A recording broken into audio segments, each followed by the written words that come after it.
আসসালামু আলাইকুম গাইস। আজকে কলমি শাক রান্না নিয়ে এসেছি। দেখেন কত সুন্দর সুন্দর কলমি শাক, এত সুন্দর শাক, খুব ভালো লাগতেছে দেখে, মনটা ভরে যাচ্ছে।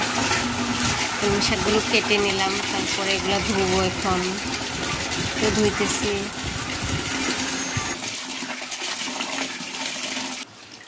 নিলাম,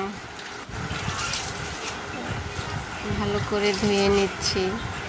এই তো পেঁয়াজ রসুন কেটে নিয়েছি। কড়াইয়ের মধ্যে তেল দিয়ে দিলাম,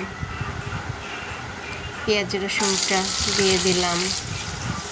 একটু বেশি করে পেঁয়াজ রসুন দিলে শাকটা অনেক মজা হয়।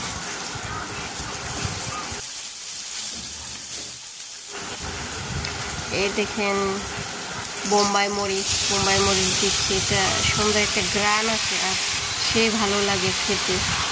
শাকগুলো দিয়ে দিলাম,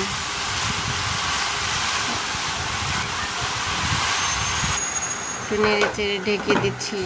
শাক অনেক তো একবারে নিচ্ছে না, তাই আবার দিলাম শাক, ঢেকে দিলাম। এই তো প্রায় হয়ে গেছে। নেড়ে চেড়ে নিচ্ছি। একটু অল্প পানি আছে, পানিটা একটু শুকানোর জন্য একটু নেড়ে নিচ্ছি ভালো করে। চুলার জালটা একটু বেশি করে দিয়েছি যাতে পানিটা শুকিয়ে যায়। আমার শাকটা সিদ্ধ হয়ে গেছে, শুধু একটু পানি আছে, পানিটাও শুকিয়ে যাচ্ছে।